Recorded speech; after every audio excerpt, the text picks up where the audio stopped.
Hi, nice to see you. Yeah, welcome to our virtual garlic workshop with Vines. Cool.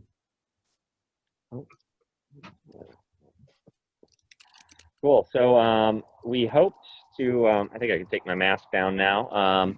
So we hoped to have some people in person here, but due to recent COVID cases starting to go up, we decided to have it just virtual. So thank you all for joining us virtually. A little after 5, so I think we'll get going. So just a quick background here. We're at the Binghamton Urban Farm. My name is Kyle Rittenberg. I'm the Urban Farm Manager with Vines. And so for those of you who aren't familiar, Vines is a nonprofit organization based in Binghamton, and we have all sorts of programs focusing on food justice and food equality in the Binghamton area.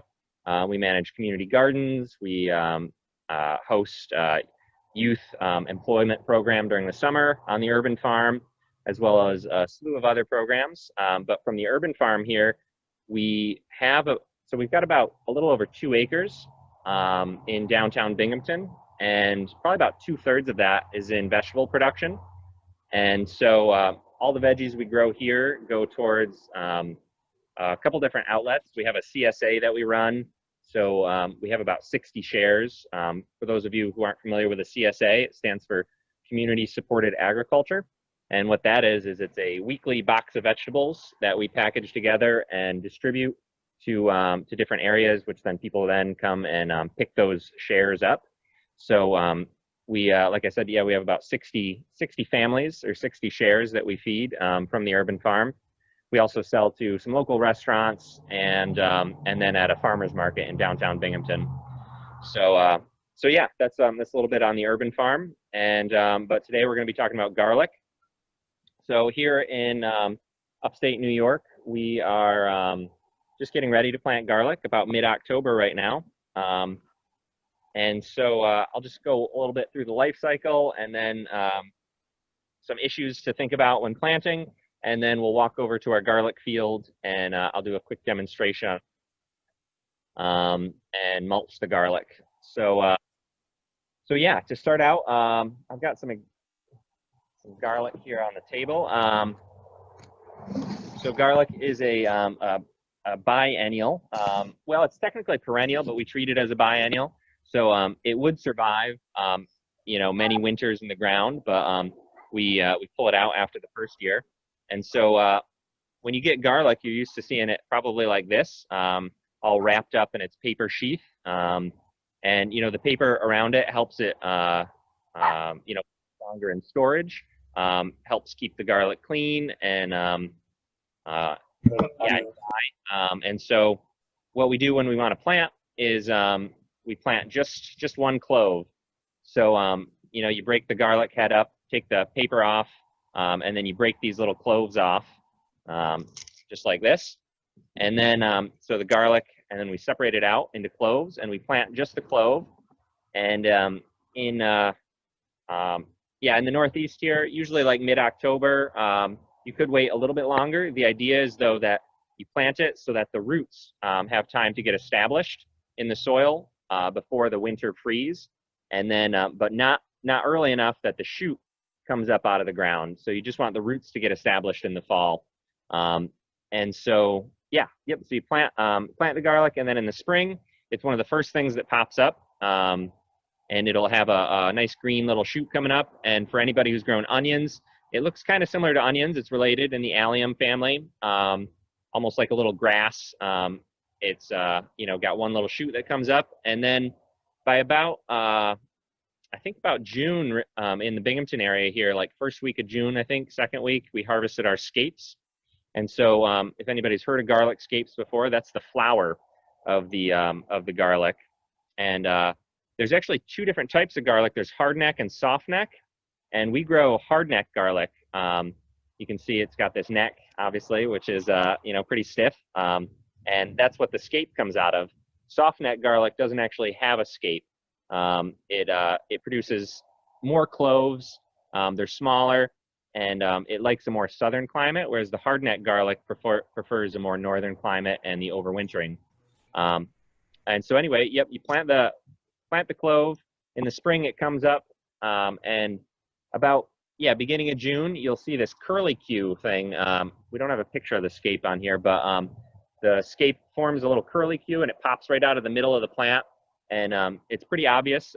If you're looking at your plants, you know, once a week, you'll start to see those come up. And right about the time that they fully curl around once or twice, that's when we come and harvest. So we just snap the scape right off near where it comes out of the plant, near the leaves. And so yeah, so that's the scape happens. And what we do is we harvest the scape because that helps the plant put more nutrients into the bulbs underground. If you were to let the scape continue, it would form a flower and would form these little tiny bulbules, which you could then plant out, but it wouldn't look like an actual clove, and they would take a long time, a couple of years, to get back up to full garlic head size. And so we snip that flower off to encourage nice clove and head development. And then yeah, so by the time the end of July comes around, the leaves on the garlic will start to die back. One farmer told me that by the time the second set of leaves from the bottom start to turn yellow and die, that's when they like to harvest. You can also just you know, dig around the top of the plant, right around the soil, and see what the bulb looks like. Once it starts to have a nice good form to it, you know, it's ready to pull. Usually in Binghamton, it's the last week of July, first week of August, maybe. And yeah, so plant out the whole plant, and then what we do is we dry it.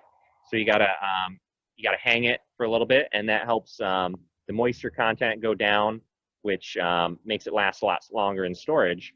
And then right about now, you know, we're picking out heads that we've saved, and we break those into the clove and get ready to plant again, and the season or the cycle starts again.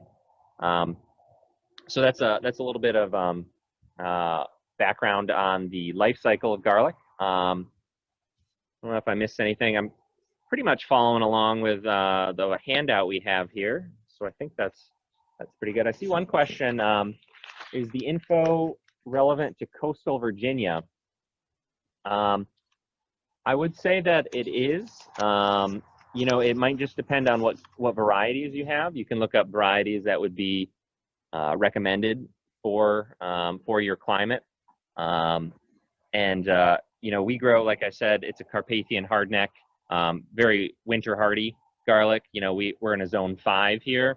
So like I said, I think some of the soft neck garlics, you know, are more for zone you know, 6, 7, a little bit warmer climates. So that's something to consider. But a couple other questions, I'll just answer them as I see them for just a second, and then we'll talk. Let's see, touch a bit on growing garlic in containers. How deep should it be in overwintering it? Well, I'll talk about depth in a little bit in planting. We'll come back to that. Going to reuse garlic for the following year. The best way to store it through the season. Yeah, storing it in a dry, cool place, anywhere out of direct light. When it's in direct sunlight, it can start to actually send up a shoot and form roots, even just in ambient air. If in a slightly cooler than room temperature would probably be good, and just well circulated. You know, it doesn't want a whole lot of humidity. But I guess I'll just go right into harvest and storage then a little bit. So after you pull the garlic, once the bottom leaves start to die, we tie them into bundles, about like 8-10 heads. And what we do is we take like a arm's length of twine, and we tie one side of the around a bundle of 8 to 10 heads, and then tie the other side around a bundle of 8 to 10 heads, and then we just throw that up over the rafters in our hoop house. We have shade cloth on the hoop house, so it keeps it out of the sun. And yeah, we let it hang for anywhere from 2 to 4 weeks, depending on how busy we are. Sometimes, you know, we don't get to it until a little later. But yeah, after hanging for 2 to 4 weeks, it's pretty much ready for storage. So then then what we do is we clip the roots with some scissors, and we clip the top so that it's a nice, easy to handle garlic head. Some people, you can like braid your garlic, and oftentimes the soft neck garlic is easier to braid, and that's a really pretty way to store, and as well as kind of hang your garlic. You can hang it in your kitchen. It's kind of pretty little accent, and then you can pluck from it whenever you want. But we just store it like this in our harvest crates. So any sort of harvest crate. I think I've actually got one right here. So we just store it in a harvest crate like this, stacked up in a cool garage, out of direct sunlight. That's the most important thing. If it's in, like I said, the cloves, they'll turn green, and it'll actually affect the flavor, and they'll start to send up a shoot and roots, and that's the clove is using all of the good sugars and starches and all of its energy to start growing, and so so you want to minimize that by keeping it in cool and dark. Let's see, a couple of questions. So let's see, at the time you harvest and dry them is also the time you harvest to eat them, or do you dry them first? You can eat them fresh, actually. So the flavor might be a bit more sharp and spicy, which some people would like. It would also be a little bit juicier, so the cook time might be different. So the drying process, it releases, or it makes it a little bit sweeter. So there's a chemical change there a little bit, but it's mostly getting rid of the moisture. But it's fresh. You can pluck it and eat it fresh, or dry it. The drying really helps it for storage, as well as softens it a little bit for the palate. One other thing I was going to say, what was I thinking? Oh, it left me. That's all right. Let's see. Other question. Also, the time you eat them, for those who room hang garlic. Okay. Yeah, so that's kind of harvest and storage. I'll talk a little bit about the pests and disease. So garlic likes pretty well drained soil. It doesn't like to be waterlogged. And in fact, not this past year, but the year before, we had kind of a wet year. It was a really wet spring in Binghamton, and we had a lot of the bacterial spot, which on the handout here, we've got a picture of what that looks like. That's the most common pest that you run into when you're growing garlic. It's if you keep it nice and dry and it's well drained, this will definitely be minimized. The bacterial spot really thrives in moist soil, but also you can see the bacterial spot when you're breaking up the heads for seed. And so when you're at this stage and you're breaking them up, if you just keep an eye out, usually the paper sheath, when there's bacterial spot, will be a little exposed, and you can see those little brown spots on it. And when you see that, you just want to set it to the side, and it's still edible. You can eat it, but you don't want to replant it because that can just build from year to year, and so you want to minimize that infection. Sometimes if you can see bacterial spot will get worse on your stored garlic if it's stored improperly. So if it's in a really humid area or it wasn't dried down long enough before you put it into storage, then the bacterial spot can get a little bit out of control, and you can lose some cloves. They can become inedible. You can see the very highly infected, that line on the picture there. Excuse me. Yeah, so a couple of questions. Okay. So let's see. Oh, a lot of questions. Let's see. What color is the bacterial spot? So that's it's kind of a brownish color. It forms like little circles, tight circles that then get bigger oftentimes. But it really sticks out. It's pretty dramatic difference from the white clove that you're used to seeing. Reasons to roast specific area. Yeah, so you know, crop rotation on the farm here, we never plant anything within 3 or 4 years of having that same crop grown there, or even the same family. So so we do mostly a 4-year rotation. Sometimes if I'm a little strapped on space, you know, 3 years would be acceptable. But that bacterial spot and other things can live in the soil, and you know, different microorganisms, you know, can survive in the soil. But if you take away their main food source, if they're used to only eating, you know, or parasitizing a certain crop, you know, if you take that away for a couple of years, the numbers of that pest will go dramatically down. So that's one of the reasons. Also, certain crops require certain nutrients, and so if you grow the same crop in the same spot every year, you're gonna have to fight against the nutrient loss a little bit more. It's gonna take out, you know, maybe more micronutrients as well than you know, say leafy greens would or something. So so balancing the nutrient and the pest load, that's one of the reasons why we do crop rotation. Yeah, let's see what other questions. Can you cut away the bacterial spot? Yep. At what point should you not eat them? That's kind of subjective.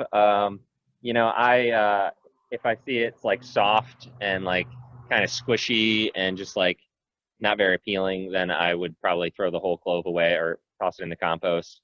But you know, even on the highly infected end there on this picture, I would still eat most of those. They start to get a little bit more of a weird fungus, you know, when if it goes for a long time. Well, I think the bacteria opens it up to fungal infection, and so you know, if it's like sprouting little white hairs, then I probably wouldn't eat it. But yeah, let's see, a bunch of other questions. If it starts growing early, that's another good question. So if the garlic does send up that shoot while it's in storage, you can still eat it.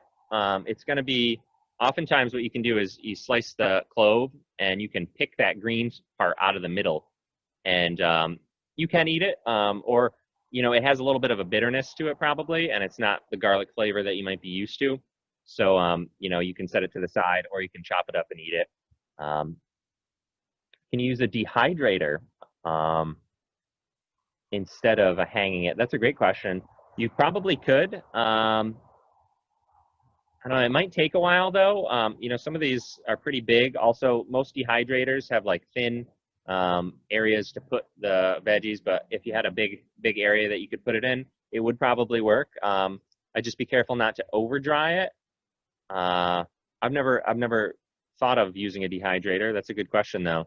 I don't think there's much of a need to, unless you like really down very quickly. For the most part, you can, you know, if you don't have the proper storage or like a good spot to hang it, I guess you can just hang it, you know, like in your kitchen, as long as it's not directly in a window, just anywhere, so that it's fully surrounded by movable air. That really helps wick away the moisture. Yeah, good question. I think someone had some planted here for years by someone else. Wonder what their condition is. Oh yeah, so if you have garlic that you've grown and it hasn't been harvested for a number of years, what's going to happen is, if you could imagine this head, and then all these cloves in it, I think there's like 6. So in the spring, if this head was still in the ground, all these cloves would send up their own shoot and then form their own head. And so what happens is you end up getting a bunch of garlic plants all crowded around each other, and you get really small cloves. And so you can harvest that, separate the cloves, and replant them, but your bulbs are going to be a lot smaller the next year, because the clove is so small, it has fewer resources to draw on and develop a big healthy plant. Over the course of 2 to 3 years, you can bring you know, some wild seed back to you know, like a domestic size garlic head. So that's a good question. Let's see, what else? Does it grow underground primarily? Full sun? Definitely needs full sun. And like I said, you know, we plant it right about now. Like with the clove, and we want the roots to develop underground. And the roots will grow quite a few inches in the fall. if you were to dig down and check them. And then in the spring is when the top comes out. And yeah, so I guess I'll talk about planting here a little bit and then answer some more questions. So planting, like I said, we plant just the clove, and you can see there's a distinctive top and a bottom to the clove. So the bottom has the root scar, it's called. So it's got that flattened part, and then the top is pointed. So you can see where there's one connected to the stalk still. So you can see the bottom comes off of the roots, and that's where the roots are going to grow on this clove. They have a distinct side that they grow out of. Sometimes a seed, it'll just sprout from wherever and do its thing. You could plant it upside down, but what's going to happen is the roots are going to struggle. They're going to have to turn around, and then this thing's going to struggle and come up like this, and it'll be a little funky when you harvest it. So to have a nice head that looks like this and not one that's like all bent, you plant the clove with the root scar down. And in terms of planting depth, a rule of thumb is to plant it about twice as deep as it is wide. And so I would want the top of the soil to be about here, planting this garlic. A little bit less, would be fine, but about as deep as it is tall is what I like to do, and that gives it a good depth where it's not going to get hit by the frost until a little bit later. So those roots have a long time to develop. As if your soil profile is that deep, which here at the urban farm, the space we're going to be planting is quite nice topsoil. So yeah, and then in terms of spacing, you can do them as close as like 4 to 5 inches. So if you think about what it's going to develop into, so this clove is going to develop into a head about this size, and this head is it's about 3 inches wide. So 6 inches apart for each clove, you'd wind up with 2 garlic heads that were pretty close to each other. And the top part of the garlic is kind of tall and skinny. The leaves fan out a little bit, but you can plant them fairly close together without them competing a whole lot, as long as they're not overcrowding each other. And then you have the bulb that actually gets a little deformed, being so close to another one, or they'll just be a little smaller because they're competing more for water and nutrients. So I think I usually go more like 5 to 6 inches apart, maybe even 7. And then in rows, about 10 to 12 inches apart. That seems about right. So I usually use my foot as a little marker and just do, a little less than that. And then, let's see, and then mulching it. So after the garlic's planted, you want to mulch it. And we use straw here on the urban farm. You can use like chopped leaves. If you use whole leaves, like and you've got like a lot of maples or big oak leaves, those leaves will kind of like mat down in the winter, and it makes it kind of tough for the garlic to pop up through it. It does really well at holding down weeds, and so I would use whole leaves like in your walking paths. But on top of the garlic itself, you want to use shredded leaves or straw so that the garlic can easily bust up through that mulch. And the reason we mulch it is to well, for one, to prevent soil erosion during the winter. So it, when you have bare soil and any rain hits it, it's much more likely to become compacted and to have erosion, actually taking that soil away and moving it. But with a nice thick mulch on it, that slows the infiltration of moisture. And then it also, during the winter, when it freezes underneath, it acts as a little blanket so that it stays frozen, so that you don't have a lot of like up and down swings of like it's thawed and then it's frozen, thawed and then it's frozen. So it stays frozen when it freezes, and then when it starts to thaw out, it thaws slowly and evenly, so that it's less stressful on the plants. So yeah, let's see, what other questions we got? Looks like we got quite a lot. I don't know if I'll be able to get to all these, but we have 100 participants exactly. So I think this might be the largest Green Thumb Vines workshop we've had. So thank you all for participating. And I'll try to answer as many questions as I can. Let's see. I'm in California and it's still hot, zone 9. I've just planted. How often do I water? Good question. Yeah. So, you know, I would water in Binghamton here for most crops. You know, we think of like we want 1 to maybe 2 inches of rain a week would be ideal. So you want the soil to dry out a decent amount, but not fully dry, and then you want to water it really well. So it doesn't want to stay wet. Garlic doesn't really like wet feet. That can lead to, you know, a higher bacterial spot load or other fungus, or just diminished growth in general. So, you know, once or twice a week, if it's really hot and really sunny, you know, you just dig your finger in about an inch or 2 into the soil. If it feels really dry, definitely give it some water. Let's see. We have a 4x8 plot. Can you continue to plant garlic by switching the halves?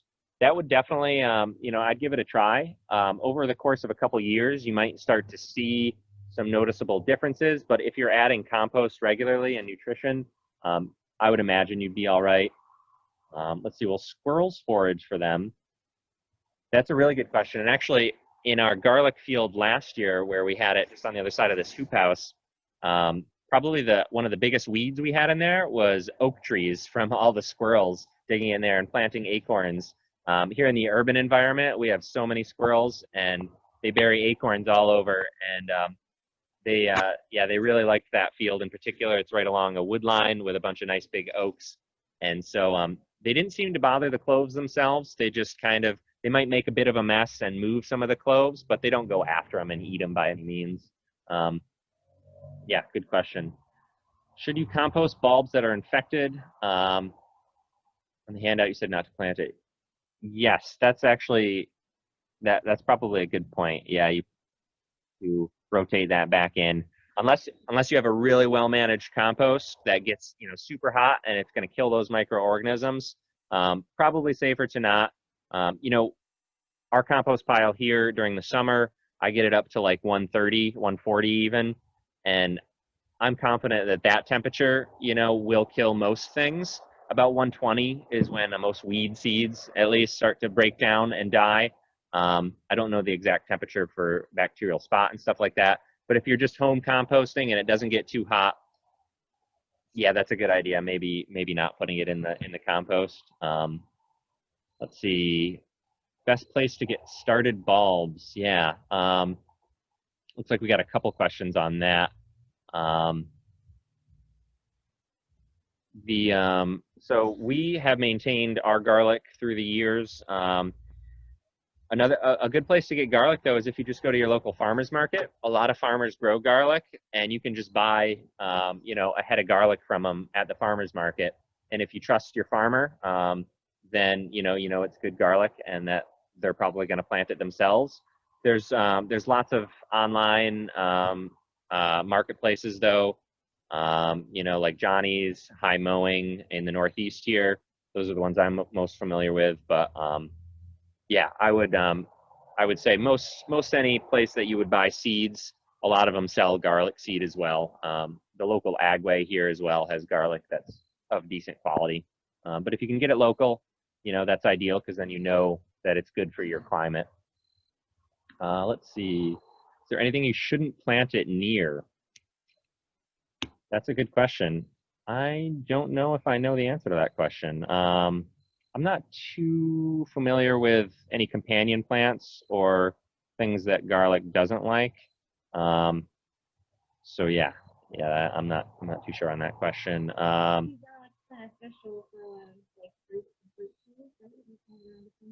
Yes, that's a good point. So my coworker here just mentioned that garlic is good for other crops such as fruit trees, and so I have heard alliums in general, in like even at like out in California, in a lot of sustainable and organic wineries, they plant like scallions or chives as pest deterrents. So you know, garlic has a really strong smell, and so it will deter more pests than it probably attracts. And so planting it near fruit trees might have a beneficial effect like that. So yeah, that's a good point. Thank you, Christina. Let's see. So getting ready to plant in New York City, should I add compost or nutrients? So we added compost to our fields just last week, and we're getting ready to plant now. You can fertilize it in the spring as well. You know, fertilizing in the winter is like how much of that nutrients is going to soak through and disappear over the winter. It could, you're going to have some nutrient loss. So it's always best to fertilize, I think, in the spring in terms of like a fish emulsion. But, you know, compost, when we're adding compost, we're adding well composted material that has, a lot of humus in it and organic matter. And that's one of the main reasons that we're adding that to the soil.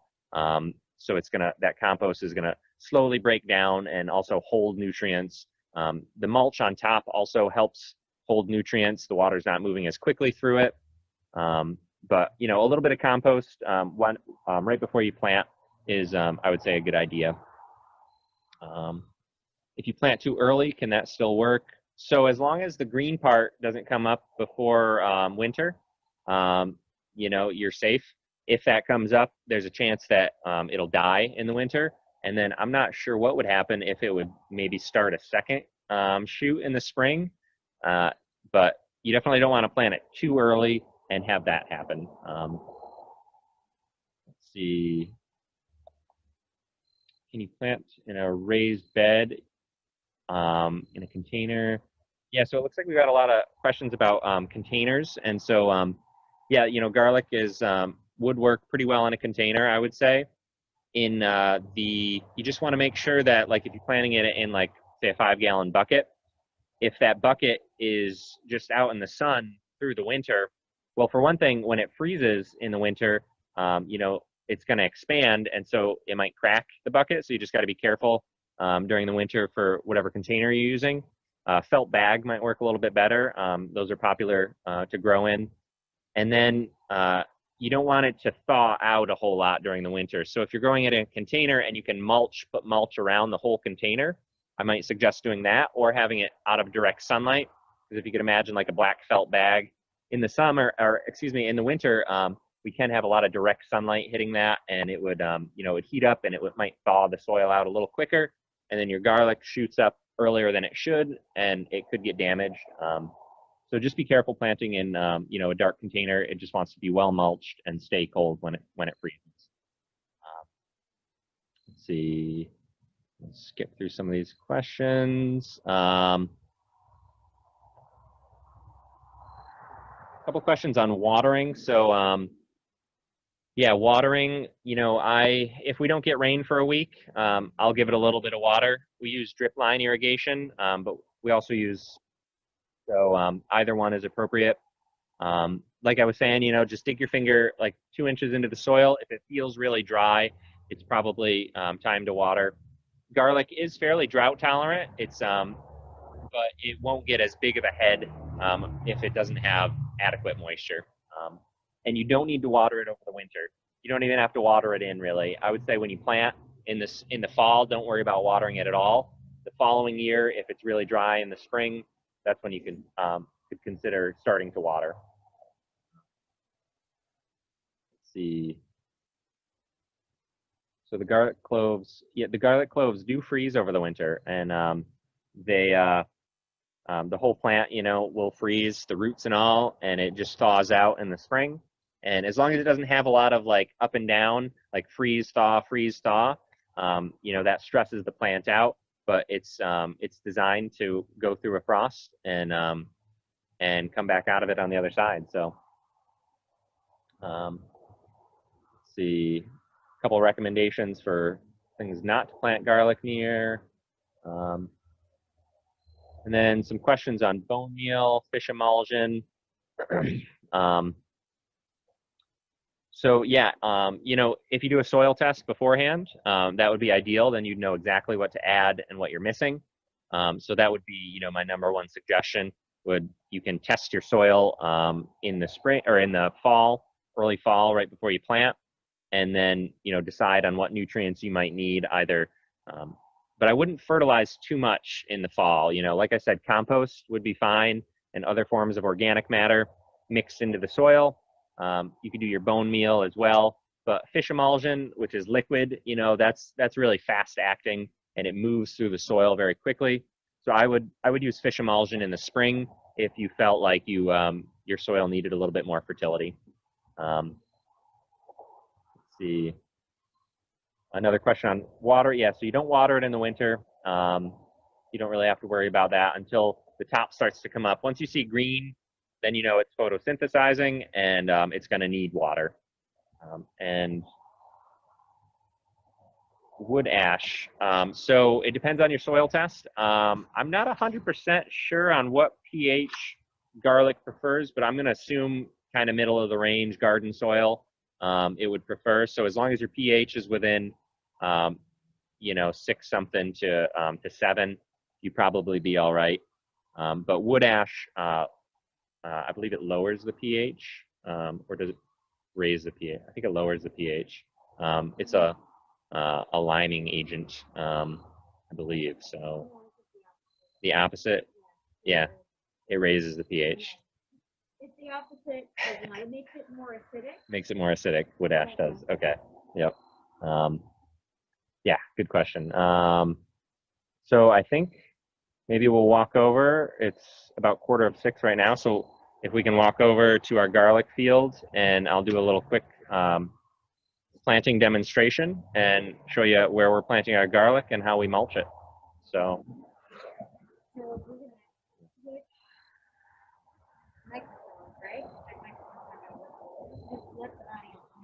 Yep. So we're gonna switch microphones here for a second, and yeah, we'll see how it goes.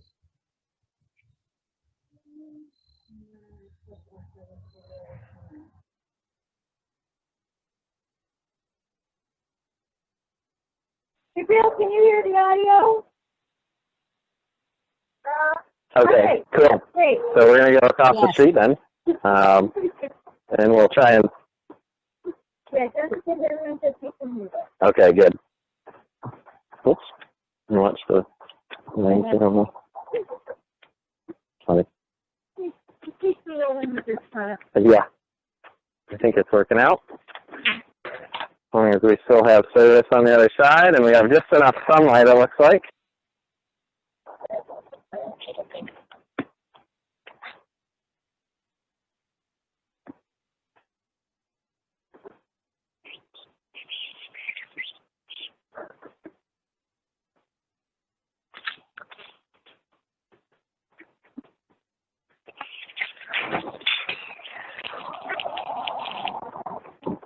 Cool.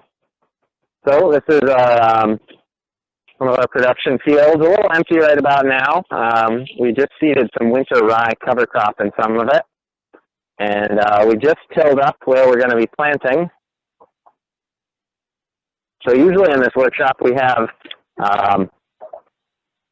you know, the informational portion, which we just went through, and then we get to come out and plant garlic together. And but here we are, alas, I'm all alone.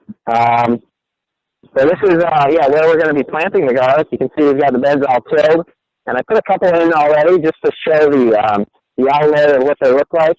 So I'm doing 3 rows. You know, they're about 10 inches apart, I'd say. And then probably about 6 to 8 inches in between cloves. And, you know, you just want to make sure you plant the root scholar down. So we just dig right in, pop it in like that. Okay. Is it working? I think we lost Mississippi because it's Okay. Yep. Yeah, so I'll just plant a little bit here.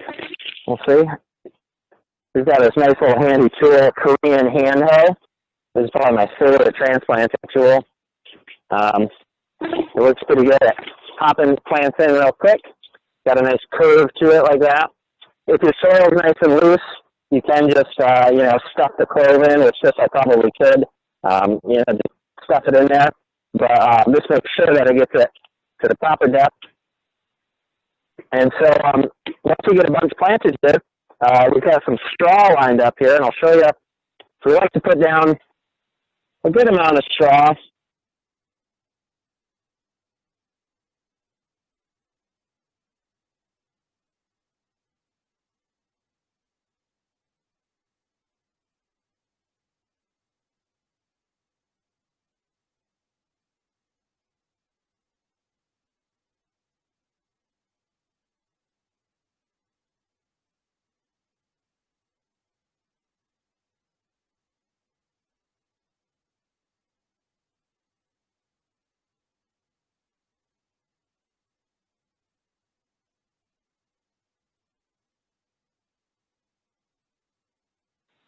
Well, it's probably like 3 inches deep, maybe.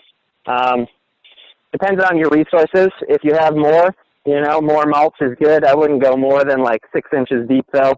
But as long as the soil's covered fully, that's the most important factor. Yeah. So that's what the garlic bed looks like. So Kyle, we lost video for a little bit, and Okay. we lost audio for a little bit. Okay. Would you mind just quickly Mhm. repeating what you just did? Yeah, totally. Because we didn't see it before. Yep. Yeah. So we've got this little bit planted here. I'll just keep going. So I got my bucket of cloves, and I'm doing about I'm doing 3 rows per bed on these.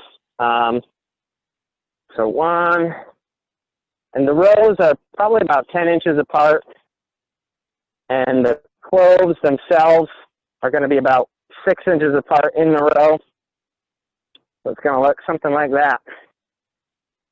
And yeah, you can use a trowel, you can use your hand, depending on how loose the soil is. But pretty easy. Sometimes during these workshops, when we have a whole bunch of people,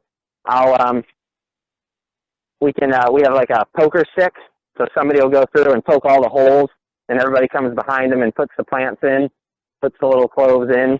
But just planting a little bit, you know, just a little trowel or your hand.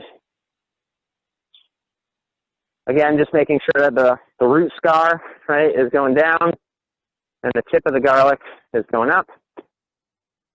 And then you're getting it nice and deep, and you just cover it up.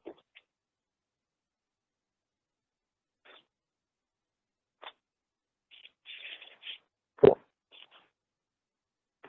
And then I'll just do a little more mulch on that. Show you all.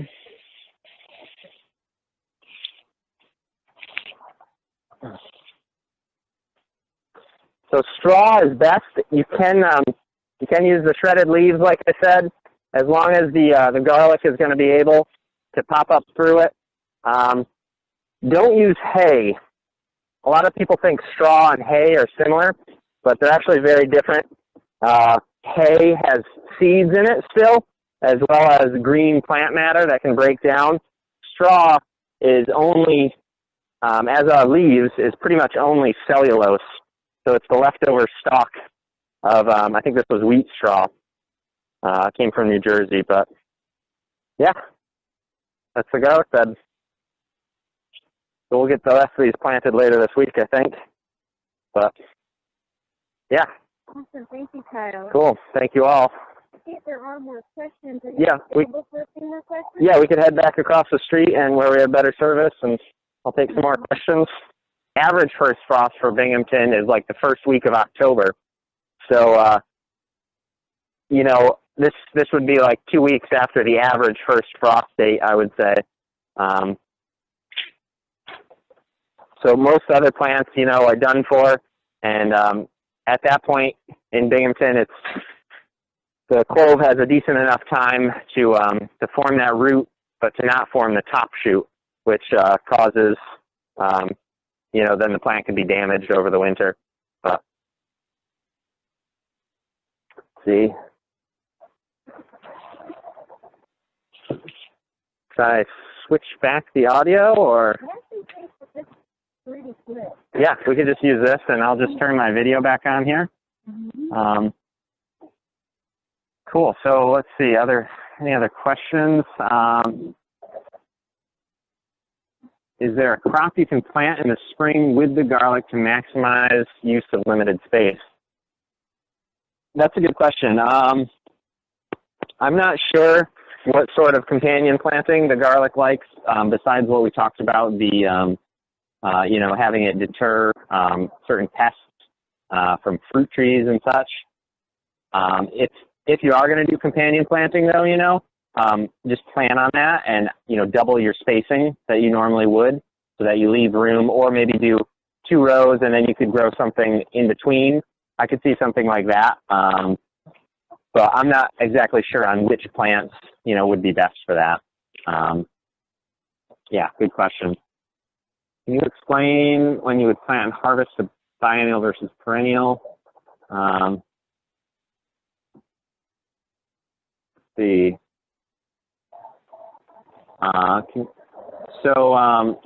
Yeah, so I guess the biennial, you know, is technically a plant that you plant the seed one year, and then it overwinters, and then the following year it flowers, and then the plant dies. So garlic is technically a perennial, I would say, because it doesn't die the second year. It would keep surviving. It's just not going to have a good bulb. Your cloves are all going to get real small, and they'll all be crowded. Like I was saying before, you know, all these will have their little shoots. So a perennial is something that, you know, is going to survive the winter every year. There's herbaceous perennials, which is what this would be considered. So the top would die back, and the roots would survive the winter. Yeah, so we treat it like a biennial because we plant it one year and then harvest it the next. But it's technically a perennial, I would say, because it's, no matter what, it's going to survive the winter. So, good question. Let's see, what other questions? Oh yeah, the tool. So this is a Korean hand hoe. This is my favorite transplanting tool in the spring. We got these from Johnny's Selected Seeds. There's probably other vendors that carry them as well. It's got a, you know, one full piece of metal that goes into the handle. Really useful. It's essentially a mini single bottom plow that you can use to pluck back and put transplants or cloves in, or you can drag it to make a furrow, or you can use the side to kind of weed with it. It's a really useful, handy little tool. If you have just like a raised bed or something, you know, this is probably one of the only tools that I would have. I love it a lot, but yeah, good question. Can you plant the tiny bulbs of plants that went to seed? Yeah, so mentioned that earlier.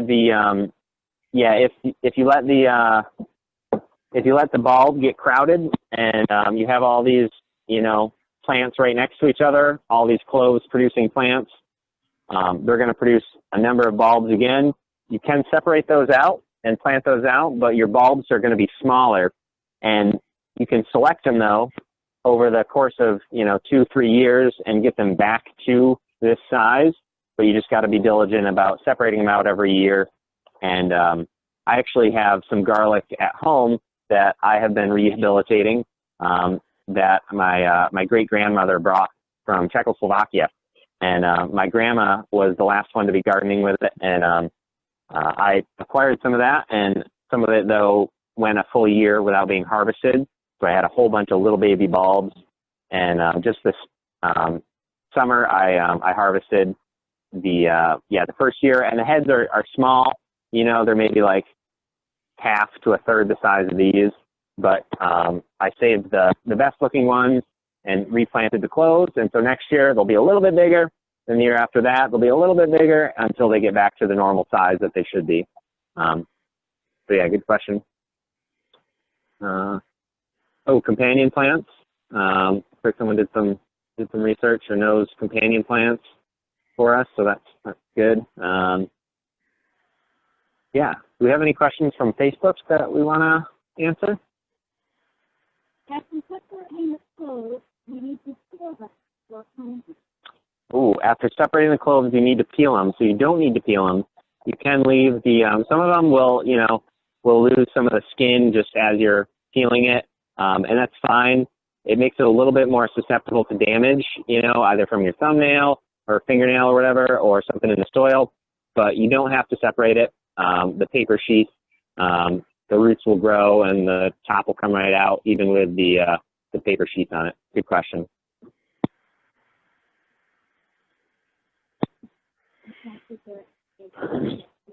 Yeah.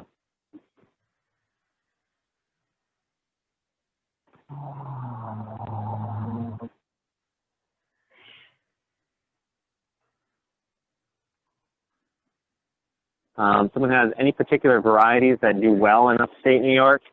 Yeah, so most, you know, European varieties are going to do well. So there's German, there's Carpathian, which this comes from Poland.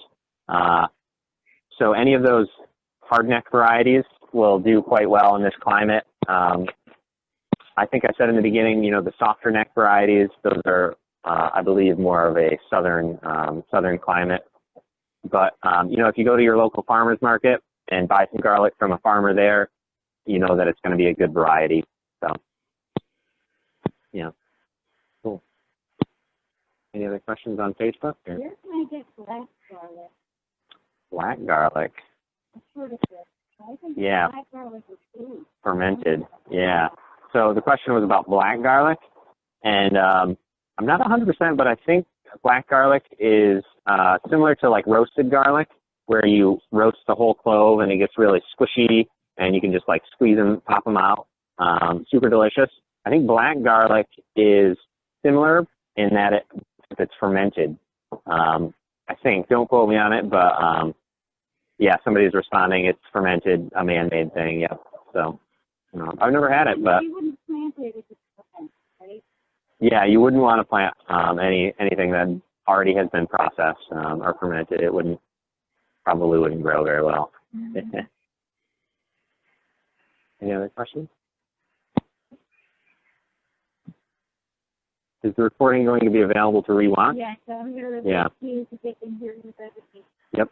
Yes, you understand that first the video might have dropped for people. Mm. The video is going to be uploaded to the VINES website, vinesgarbage.org.